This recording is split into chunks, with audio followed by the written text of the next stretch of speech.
Veteran Project. 4 vets, 5 vets. We are not responsible for any trauma, PTSD, tinnitus, or flashbacks during this podcast. Hoorah!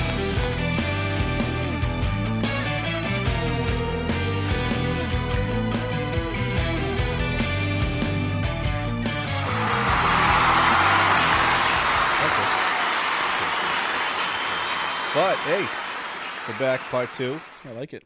And so we were just talking about like the EOD and stuff like that, and how much it sucked waiting around for them and shit. So now, what was your daily life like in Afghanistan? Yeah. So we all our patrols were done the same way. We would do them basically walking speed, unless we were on pavement, which only Route 1 in Afghanistan at the time was pavement. So everywhere we went, we were going very slow because you had like 10 miles an hour max that those mine detector panels on the front truck could detect. So we would drive really slow, and everything's very methodical and all that. And so oftentimes we'd get infantry units that would come up behind us, and they would be pissed because now they're stuck behind us.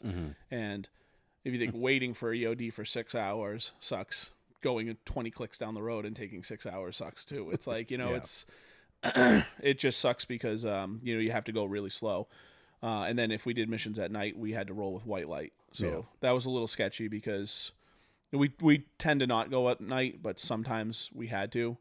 But it was just because you can't really see, because our whole thing is we know the road, we're seeing it every single day. And but so we would a typical day would be just we'd get up in the morning, do our truck checks, hop in the truck, and go drive to wherever we're going for that day. And then when I was actually, I don't remember if I did QRF at all. We did do QRF when we were in Asadabad. I definitely did it when we were down in Oregon E for the second half of my deployment. So if, I don't know how it was for you guys when you guys were there, but it was like if you were on QRF, you weren't pulling guard duty. It was like only one time that we were like off rotation or whatever. I pulled one shift of guard duty the whole deployment. And I had my little iPod, with porn on it, as Hell yeah. of course, and the little 2-inch screen. I had 2 local national ANP guys, and they were like obsessed with it because it had the porn on it. Oh yeah, dude, that's... I had to like basically pry it out of their hands and give it back because they were like, "Oh my god," But it was uneventful. Little guard night, just sat there all night, just staring at the mountains. But I do say it was the mountains were beautiful there. It's kind of like sad that you can't go there to visit because it was incredibly beautiful country. But yeah, we would just run our missions and then get back home, and we made like a little softball field out in our motor pool. So we played softball sometimes. Played a little bit of Xbox 360, Halo 2 or 3 was big then. So we didn't have internet, but we would do amongst each other, just wiring them together or something like that. Doing it, but yeah, that was basically it. Nice. So when you finally were able to come home, that feeling, the nervousness and thinking of like, all right, what is my family going to think of me? But seeing your family for the first time again. So I did do a R&R in the middle of it because the deployment was 13 months. So in the middle of it, I went home on leave. It was right around Thanksgiving, and I saw everybody, and it was interesting. It was definitely weird because it's like the overwhelming feeling of like in 2006, it was like people were, I don't say they were forgetting about that we were overseas, but it was like an afterthought at the time. It really, I don't know, it wasn't in the daily news cycle like it was in 2003, in 2004 when we were initially invading Iraq, and even earlier when we were in Afghanistan and stuff. It was kind of out of sight, out of mind. People were like, oh, we still have people there. Like little did we all know that we would still be there from, almost 20 years later. But, it's like, it's but yeah, I just got this feeling that like nobody realized that we were still overseas, and just the feeling that people don't know how good we got it, because that was like my first experience in a third world country, was being in Afghanistan and coming home and just seeing how everybody just takes everything for granted. And seeing my family, it was awesome. Like, you know, it was good, especially seeing my mom. You know, she was like anybody's mom. She was absolutely like, you know, scared to death when I was there. There was a number of times we were, you know how you get those blackouts, like the media blackouts and stuff whenever a soldier passes away. We had those all the time. Yeah. And so it's like, you know, and we didn't have cell phones or anything like that. So I'd send an email when I could get access to it. But like sometimes like they would lift the blackout, but we would not be on a mission. And then we would come back home and there would be another blackout for another death. Yeah. And so it was like, you know, it was tough because my mom was getting super worried, you know, because she's like, oh, I haven't heard from him. I tried reaching out to him. He can't get back to me and all this other stuff. And so it's actually funny because you know how you do like, you know, your platoon meetings, you know, whatever. The platoon sergeant meets with the squad leaders meet with their team leaders meet with their teams, you know, go over everything, you know, usually every day at the end of the day or whatever. One of them were there and it was just like the whole platoon, and, you know, they're going over missions and, you know, upcoming stuff and all that. And then he's like, oh yeah, and White, go call your fucking mother now. And I was like, what? No, he's like, no, I'm not kidding. Go now. And I was like, all right, shit. So I take off from the thing. My squad leader goes with me. And I'm like, what's going on? You know, who died? And turns out my mom's like, I haven't heard your voice in a long time. I was like, Mom, I'm fucking busy. Like, I sent you emails. Like, you don't read my emails and all that? And she's like, I just haven't heard your voice. She had reached out to the FRG leader. Oh, jeez. Which was the battalion commander's wife, you know, usually or whatever. So it came down from battalion to all company officers down, all the platoon leaders, the whole way down that, oh, White has to call his mom. So, you know, it became like the laughing stock, you know, like I was like, Mom, don't do that. I was like, I'm fucking busy. Mom, you're embarrassing me. You're embarrassing me in front of all my friends. You know? But no, it was funny. And you know, she did a lot with the family readiness group and everything too, but seeing her coming home and, you know, it really meant a lot for her, you know, her to, you know, be able to have hands on, because like I said, you can only imagine what a mother goes through. When, you know, so that was good. And see my friends for the first time. You know how it is when you're overseas, you remember home and you're homesick and you want everything to go back to the way it was. You don't want it to change. Everybody hates how stuff changes. I remember coming home and seeing all my friends and stuff like that, and they were doing the same fucking thing that we were doing when I left, and it was both like exactly what I wanted, but I hated it at the same point. I'm like, you guys didn't do anything. Like, I've been over here doing this incredibly life-changing experience, you know, some positive and some negative, and I'm coming back home and everybody's just doing the same thing that they did when we left. And I just remember like being like, wow, this is not what I, you know, it's exactly what I wanted, but it's not what I wanted. Like, I don't know. It was such a confusing mindset to be in, you know, and so that was tough. And then going back overseas, like, it's like, you know, I feel like that R&R in the middle, like a lot of people would go to like other countries or something like that, go on a vacation. I kind of wish I had done that rather than come home, because I think it would have made the transition a little easier, because it's like when I came back overseas, I'm like, why did I go home? Like, when you guys take your R&R, now what's, you know, from the time you leave country to the time you get home, how many days is that in between? So it depends. It was usually like 10 to 14 days or whatever. It might be like a week or whatever, but they wouldn't start the clock until you were actually off of the airplane back home. So, which was nice, because the travel time, it took me like 5 days to get home or something like that. You know, they sure take their time getting home, but on the way back, I remember like getting in the airport at, you know, in Logan, and then like fucking a day and a half later, I'm literally in my fob in the middle of nowhere. I'm like, they don't fuck around getting you back over the front line though. So, but yeah, it was cool. It was, you know, I visited as many people as I could, and you know, it's, but yeah. I thought that, even with us, we had a month before we could go home and all that. You talking about after the deployment? Yeah. Yeah.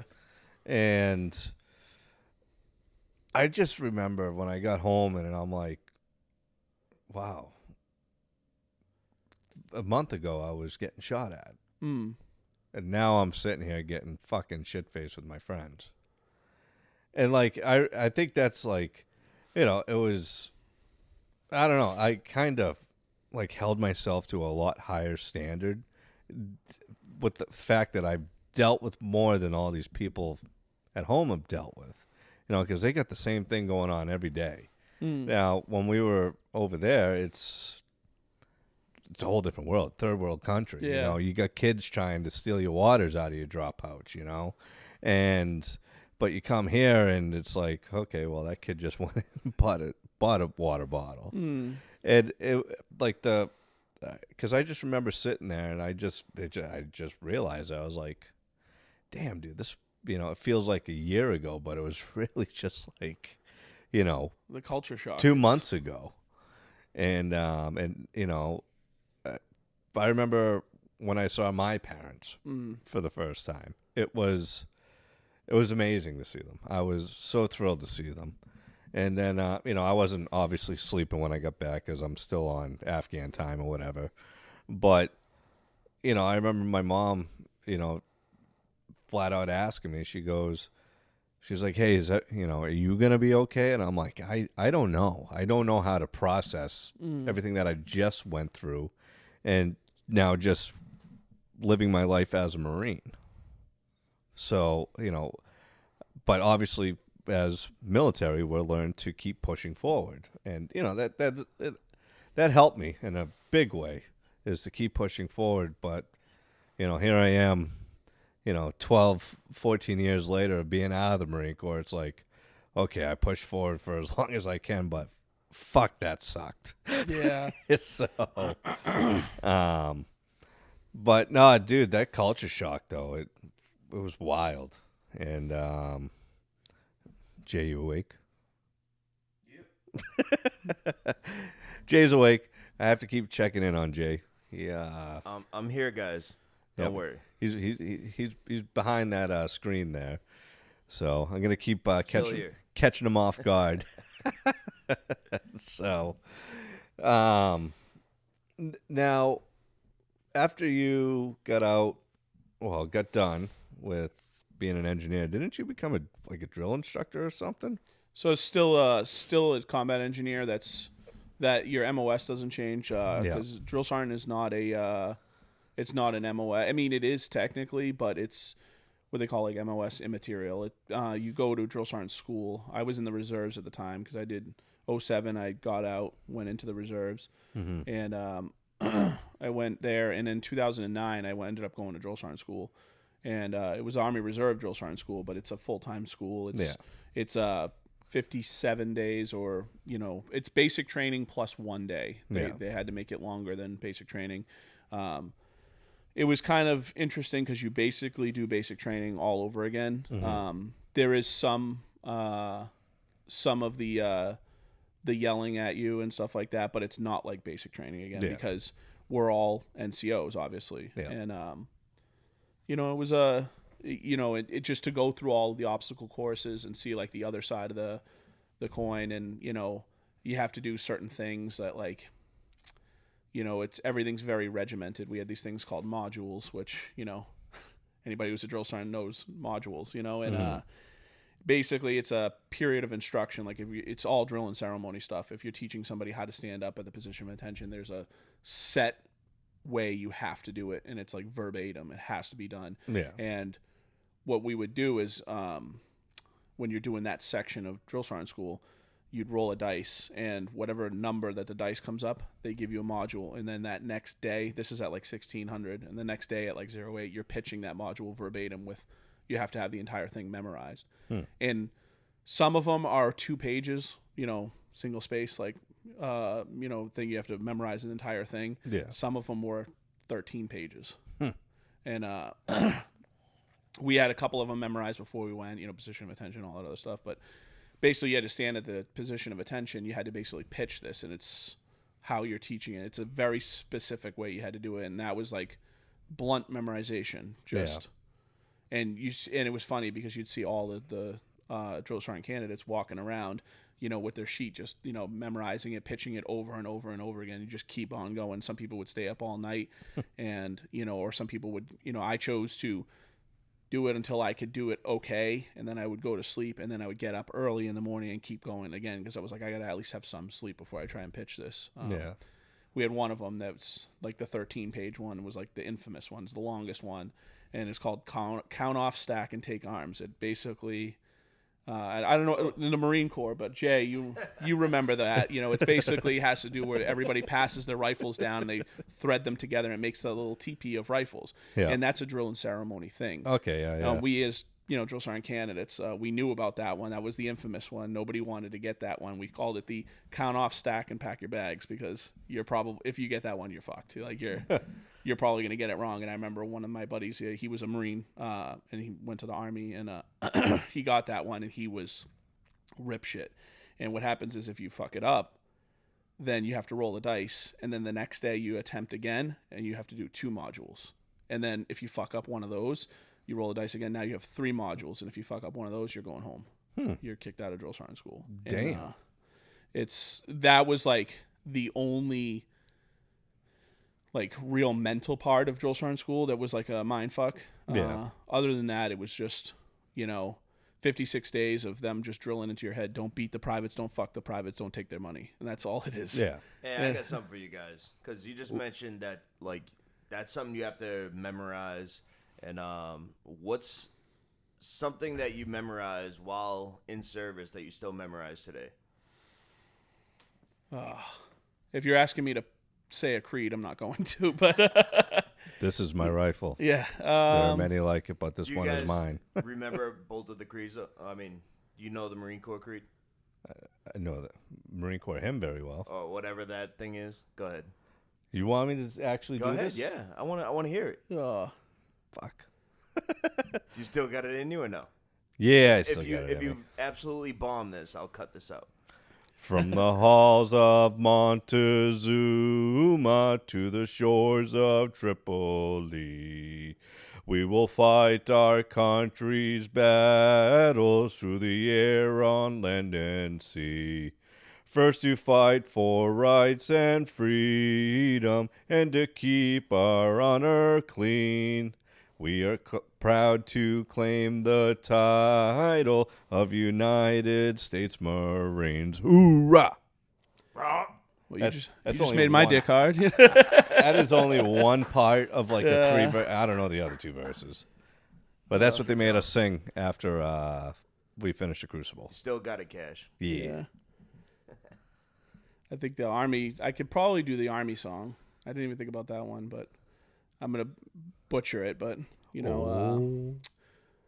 first to fight for the right and to build the nation's might, and the Army goes rolling along. Proud of all we have done, fighting till the battle's done, and the Army goes rolling along. And it's hi, hi, hey, off to something. I forget the rest of it. Army's on its way. way. Count off the cadence loud and strong. 2, 3, 4. Where we go, you will always know that the Army goes rolling along. Ooh. Dun, dun, dun. Yeah, Ooh. Good job. the Army song. Oh my God.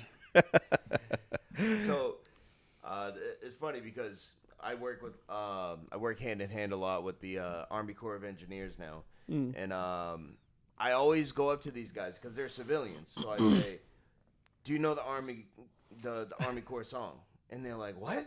Like, what are you talking about?" So I just love messing with them. Well, I'm glad I could, Mike and I could do that. That was very entertaining. You did better than I did. It's fucking motivation right Yeah. there. Oh, Oh, Oh, easy. hey, airborne. do you want to give a shout out to one of our sponsors here? We do have a shout out to give, and that is the Pins. I'd like to thank you, Pins, for hooking up our veterans with gift certificates to your locations in Milford and Kingston. And now you can play the ad. The Veteran Project is sponsored by Pins. Thank you so much to Pins for giving our veterans a complimentary gift certificate to Pins in Kingston or Milford, Massachusetts. Also, be sure to check out Pins in Milford with their newly renovated recreation room with 3 bays of champion axe throwing and 4 new bays for darts with a self-scoring system. For more information, visit pins.com. That is PINZ.com. So now, when you get done with drill instructor school, did you have fun with that? Being a drill sergeant was definitely one of the more proud things I did in the Army, and anybody could imagine that, you know. It's, in my mind, it kind of brought you full circle, because it's like, you know, you train to be a soldier, you go overseas as a soldier, and you do your job as a soldier, and then you come back home, and now it's like, okay, now you're qualified enough to teach people to become soldiers. And it's like, in my mind, it's like, okay, you've now mastered the art of soldiering. You've come full cycle. You've not done it all, but you know what I'm saying? Like you've hit the aspects of it. And there are certain moments of being a drill sergeant that are absolutely memorable. Like when you're standing in front of the group of privates and stuff like that, and you're addressing them and stuff, you can, humor kind of comes a little bit more naturally, because you have like confidence that's like unrivaled. It's hard to put it into words, like the amount of power that you have as a drill sergeant. And some people took advantage of it, and that's why they spent so much time in drill sergeant school, of telling you, don't beat the privates, don't fuck the privates, don't take their money. Yeah. Because when I tell you that you could tell a soldier to go stand out in front of a tank, they will do it. They will do anything that you talk to them. Yeah. It's incredible. But when you teach them and you have them going through the stuff, like like drill and ceremony competitions and stuff like that, or and you're teaching them and you're calling cadence, it's just seeing everything operate in unison. It's like awesome. It's truly awesome. It's like, I remember you'd stand there and, we'd walk into the DFAC, and the company would be sitting there. They would be finishing up their meal. And then I don't know how it was in the Marine Corps, but like in the Army, there's like these like paths around the outside, and the next company would be lined up all inside like that. And the first company would be sitting there finishing their meal, and then they would be getting up and they would all leave, and everything's by the numbers and all that other stuff. And, we as drill sergeants, we'd walk in, we'd bullshit with the other drill sergeants that are in there and stuff like that. And, one of the drill sergeants would be like, oh, he'd be like, Charlie Company, and to all of, the guys sitting down, they're like, yes, drill sergeant. He's like, are you ready to leave? Yes, drill sergeant. And they, whatever like that. And then it always became a competition, because then it'd be like, Echo Company, and all of a sudden it's like they're booming, and it's like the walls are shaking. Yeah. Yes, drill sergeant. And it's like, are you ready? I don't even hear you. And it's just the amount of energy in the room was just, it's awesome. You know? And then you see them, you're calling cadence, you see them getting into it and, really doing it. And you can see them when they genuinely say thank you for, what you did like after graduation. It's like bringing them back in full cycle. It's like, it's awesome. Yeah. It was really really rewarding experience. And I'm sure you had those kids that always try to do like the bare minimum. Yeah. Did you have that one? Have that one favorite shit bag? Yeah. Well, we had I wasn't there, but we had a range that was being run, and a bunch of the other drill sergeants, like we had shit bags and stuff all the time. They'd try and get out of basic training. They'd either fake, suicide or. Whatever. And we just tell them, like, in the beginning, that there's, the quickest way out of basic training is graduation. Yeah. Like, because if no matter what you do, you get fucked up, you intentionally fuck up or whatever, you're going to get recycled, or, they're going to drag it on, getting you out before, if you just finished, you would be done with it. Yeah. And they were at a range, and they had a soldier that wanted to get out of basic training. And so his plan was to shoot himself in the foot. Oh, Jesus. Legitimately shoot himself in the foot. Shoot yourself in the foot. But like a good private, the only period of instruction that he had on the M4 or M16 was through the military, and so he did what any good private would do, and he took the rifle and he aimed down the sights and he pointed it right at his toe and he pulled the trigger.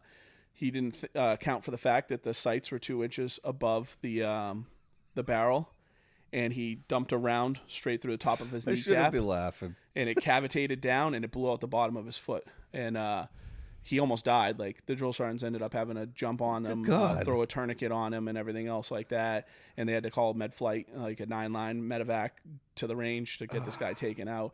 And he's probably debilitated for life because of this. I mean, Like- shooting yourself in the foot is bad enough. Yeah. But doing that, and the drill sergeants point ended up getting a blank. bunch of awards, or they got award. They got For like for quick that reaction. and- exactly for saving the kid's life. Yeah. You know, and I wasn't on the range that day, but I'm just like, dude. Like, And you get these soldiers that just, and it's just so, it's enraging because it's like I wish they could just quit, you know, Yeah. and just get away from us. Because then when they do that stuff, or when they fuck up, or they become broke or whatever, it's like now we have to babysit them, and it Yeah. becomes such a pain in the ass. And then it's like between cycle break, like when when graduation happens and all the privates, you know, they go on to their duty stations or AIT or whatever. Now you have all the broke dicks that are with you, Yeah. and you still have to babysit them. And it's like, so this is during your cycle break when everybody would be taking leave or, you know, relaxing and resting. Yeah. Because I'll tell you that it's no joke, but being a drill sergeant's long days. It's, well, I mean, you're with them 24/7, you know. And, Yeah. And if you're stuck, if you're like the one that has to spend the night in the barracks or whatever, Yeah. you know, like that's your job, you know. But you know, that's a sacrifice you got to make because you want these kids to understand the military standards and to grow the fuck up. You know, even though they're young, you know, it's like I'm dealing with a kid right now that I convinced him to join the Marine Corps, and tough kid, you know, he's gone through some stuff in his life, and I told him flat out, I'm like, dude, get the fuck out of here, join the military, you know, because I actually brought him to the Navy recruiter, brought him to the Army recruiter. And I was telling him, don't join the Marines. Why don't you join something else that you can use down the road when you Yeah. get out? No, he wanted to do everything that I did. He joined the Marines, wanted to be infantry. like every good veteran, you're telling people join the Air Force, you know? Yeah. So but you know, because he's been writing letters to me while he's been in boot camp, and unfortunately, he, I'd say like 2 months ago, he was supposed to graduate boot camp last week, but he was on his final PFT. And the kids in front of him ate shit, and he ended up fucking his knee up really bad. So he's, from last I knew, is still stuck down in Paris Island, you know, waiting to heal up, and then Yeah. he's gonna be Recycled into like the last phase of it. Yeah, if he's dude. lucky, if they don't make him start earlier, you know? because with the letters that I was, you know, because I could tell in his writing, like when he was depressed, you know, missing home, stuff like Yeah. that, and like I kept telling him, I'm like, dude, you got to keep pushing forward. The fastest way to get home is to graduate. The end justifies the means. When it's over, you know. But now where he's hurt, he's like, dude, I fuck this. I don't want to be here anymore. Yeah, I don't you know, blame I'm him, yeah. already over my time. I've been here for 4 months now. Yep. You know, and he can make one phone call a week home, because he's at the hospital, Mm-hmm. and but I give the kid props because he's been starting to learn what honor, courage, and commitment means in the Marines. And he's doing a fucking outstanding job because I told him, I'm like, I don't know where they're going to start you back up. I know you just passed all your tests, but just in case if you have to take those tests again, just fucking get back into the books, man. Just study, 100%. you know, because, you know, be ahead of what you were already taught because now that's kind of, you know, two months old news. So, but, you know, and his class only had like, I think 50-something kids in it. Really. It's a really small class. Dude, I remember when I went through Paris Island, my platoon alone, I think we had like 160 kids. Yeah, usually basic training companies tend to be bigger than normal companies. Like, and I know, like, when I was in an airborne unit, like the airborne units are really small. Like, Yeah. there's less platoons, less squads, and stuff Yeah. like that. But but a basic training company is like 260 privates. Usually, Yeah. that's like full strength. You know, It's kind of sad to see that there's just not many people signing up anymore. yeah. And it's, you know, because back in 2008, you know, we were at the height of all wars, you know, Iraq and yeah. Afghanistan. And, you know, I remember when I graduated from Plymouth South, I was the only one that graduated that was going into the military at that time. Now, granted, more kids signed up afterwards. You know, they're like, well, fuck this, I'll just join the military. But I just remember, like, because we had a meeting. They're like, oh, all the people who were going in the military out of high school, we want to give you something, and I'm the only one there. It's like, okay, that's cool. So, but no, it's and I'm sure the amount of bullshit that the drill instructors got to deal with now. Oh yeah. Like I used to tell the privates, and I'm like, listen, we're hard for a reason and everything else like that, because when you get to your units and you ultimately go overseas, you can't. There's no room for debate. Yeah. The decision's been made. You need to act, and and that failure to act can lead to other people's losing their lives and stuff like that. And with little quips and stuff like that we would say to the privates to try and motivate them. And we used to always say, like, not so much to we would say sometimes, like, because you had times where you could talk to the privates like more informally at the end of the night if you chose to, and would simply say to them, be like, listen, if you guys think this is fucking bad right now, just so you know, we have this thing called TRADOC 350-6, IET Policies Administration. It's a drill sergeant Bible. It basically tells you everything you can't do. Yeah. And it's very, very, very limiting in what you're allowed to do. So we are handcuffs and our hands cuffed. And I'm like, if you think that we're bad right now, I'm telling you right now, when you fuck up and you're on active duty, your squad leader's not going to yell at you. I was like, we can't put hands on you. I was like, they'll lock you in a fucking closet, beat the fuck out of you. Yeah. On active duty. Like, they don't care. Like, they don't have those rules. So we're, just do what the fuck you're told. Like, just understand. Yeah, you think this is hard? Wait till you're the boot.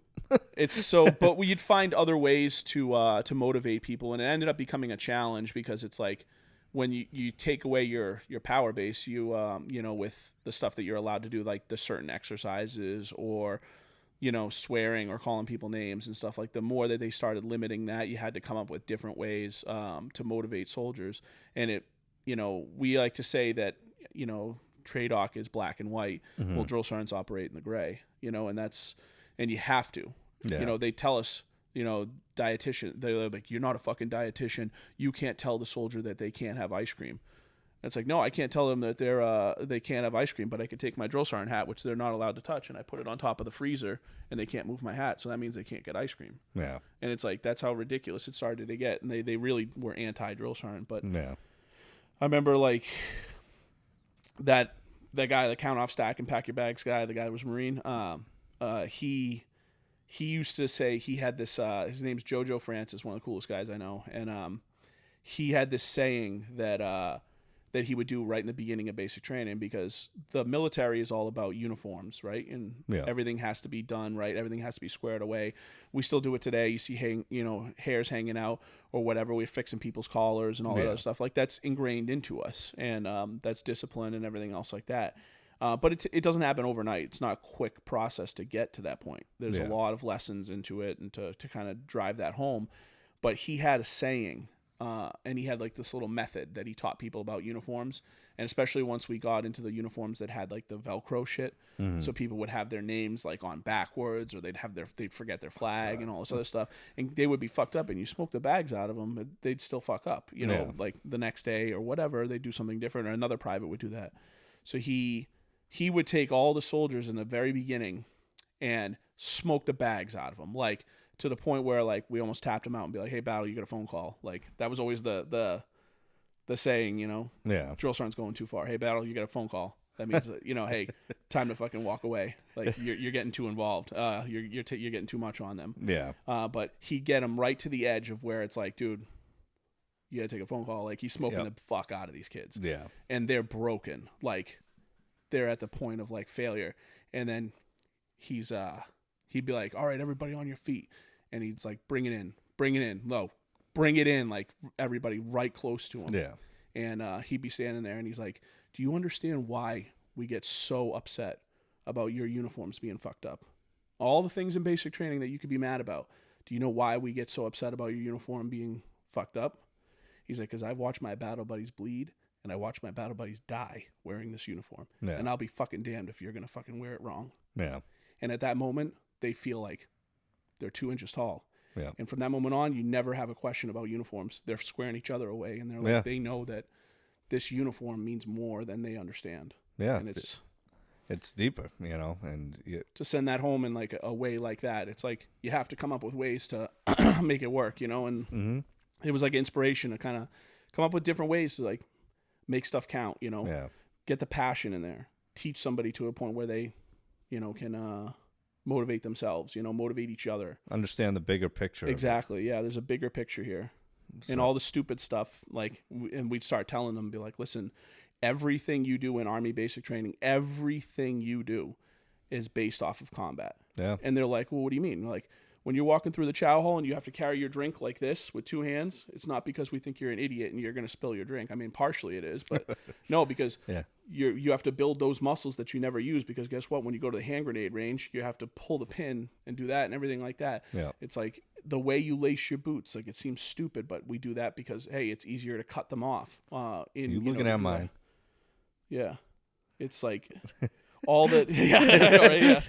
No, yes, they are tied wrong. No, well, hey, I They are can't not say left shit. I'm over wearing right. Skechers. I got no laces, But no, it's everything was geared towards combat, and it's just and you start to see the bigger picture with everything, and it's an interesting process. Yeah. Yeah, dude. Boot camp. I mean, I give it to my drill instructors for dealing with us, because you're dealing with kids from all over the country, different backgrounds and stuff like that. Yeah, the melting pot. You get those kids that, like, you can't fucking tell me what to do, and like, these are dudes that would actually get back, the guys that grew up in the hood, they have someone get in their face, they're getting right back into their face. Oh, yeah. And you see these kids do that to the drill instructors, and it's like, oh boy, we're going to the quarterdeck. we didn't get a whole lot of that in the regular, like in boot camp. Yeah. But I do a lot of like little mini missions and stuff for like in the reserves, where we would take like Quincy High School, all these like junior ROTC kids, and like we would run them through like their basic leadership course, and like you're getting these kids, they're in the junior ROTC, and some of them are from not nice neighborhoods and everything else like that. And then you get me showing up, and like I could yell at them until I'm blue in the face, and it doesn't affect them at all, because every single person they've ever talked to in their life has yelled at them. Yeah. And so it doesn't faze them. Yep. But then we have a female drill sergeant who's with us, and she comes over and she gets up to, gets in the guy's face, and she just leans in and she whispers something into their ear, and the kid breaks down. Yeah. And it's like, it's kind of interesting, because you're trying to, hit it with brute force and ignorance, and it's just not working. And then somebody comes from the side, and they able to, accomplish the goal like that. And it's just like, to get through to somebody without having to use words, just based off of their demeanor, that it's a female and all this other stuff. And it's like, that's one of the big things is like, diversity is huge. It ends up, I said, people won't listen to me. Like, I'm not that intimidating of a guy. Some people might say I was at one point, but like, no, but the same thing, like a female drill sergeant, like, they're like, I don't know what it is about them, but it's like, it brings you right back to your childhood. Mom's yelling at me, and, but it's, you find different ways to make it work. Yeah. The junior RTC stuff that was a real challenge. Yeah. Because you can't swear at them, you can't smoke them, and they want you to do scared straight with them. And I'm like, all the stuff that's scared straight, you're telling us we can't do. Yeah. So how long? Now, when were you done with being a drill instructor? I did that right until the end in Okay. 2017. Yeah. All right, and then so after the Army, reserves, and all that, what was next on your agenda? What? Now, because I know you. I mean, I know you for post-military life, and you are a firefighter. Yes. And what made you want to get back into the ranks of, something similar to the military? So, the conversation, and I know Jay's had the conversation. Every veteran who's been overseas has had the conversation with each other. What are you going to do when you get back? Yeah. Because we all want to get out. Like, Yeah. none of us want to be in the military anymore or whatever. Some people stay, and do all that other stuff. But I was asking my battle buddy, I said to him, I was like, hey, what do you want to do when you get out? And he says, he's from Portland, Oregon. He's like, I'm going to go back to Portland and become a Portland firefighter. And I was like, firefighter? I was like, that sounds like a good idea. That sounds like a good job. I could do that. Mm-hmm. And so when I came out of the Army, I took the test and all that other stuff to become a firefighter. And I ended up, right after drill sergeant school, I got hired with the fire department. So I got on in 2009 there, and I've been in the city of Newton since then. And it's good. I enjoy it. I'm an instructor there right now, and it's definitely different than the military, but it's I like it because you get to every day's different. You get to respond to local emergencies. You get to handle stuff and do whatever. And and then everybody always says the question is, oh, do you ever miss the military? And I say, not a fucking chance. No, not at all. And the reason why is because, like you said, you get back in the ranks. I wear a uniform. I have like a sense of purpose through my career at the fire department and all this other stuff. I get that aspect. And then the other aspect of the military that people miss is the brotherhood. And I get that from the CVMA. And so it's like all my bases are covered with that kind of stuff. The only thing I do miss is jumping, because that was pretty fucking awesome. It hurt like a motherfucker, but it's pretty badass. It was, whatever. I like doing that. But other than that, no, I don't miss it at all. And it's just, being involved with the veteran community is huge, because there's so many different avenues and aspects. And, there's plenty of people that need help out there that are non-veterans. But, at the very least, like, we have a niche. Like, these people, meaning veterans or whatever, gave a part of themselves for our country. And it's like we should be doing everything we can to, help them out back. Like, they kind of earned my respect and my, help. So it's like I like doing charity work with veterans and stuff like that, and you meet some awesome people. I met a guy who's a former Delta Force guy, and you'd never know. Yeah. And it's just, you meet guys like yourself in the Marine Corps, guys like Jay. I would have never heard about Moquin, but he was at the same fob as me when he got killed at the same time, and it's just, just meeting all these people. It's awesome. Yeah, dude, being a part of the veteran community, and, it's like a lot of people that are still active in the military, they don't really realize, how big it is, and, what we do to try and make everything easier for them for when they get out, because we've lived it. There's a lot of guys, like career guys, like I'm going to a retirement ceremony this upcoming week, with my old platoon sergeant, and I'm looking forward to having a good conversation with them, because, there's a lot of veterans, guys that get out and they have plans, and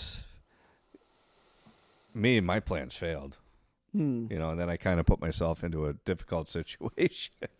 So, but you want to guide these guys while they're still in, so they can be successful while they're getting out. Oh yeah, absolutely. And and just, you want to be there for them, but are they actually willing to allow us to be there for them? Because unfortunately, active guys, before they become veterans, they got such a huge ego, and trying to hack into that a little bit to get them to understand, dude, it's a big world out here, man. Yeah. Like, you are a nobody now, unfortunately.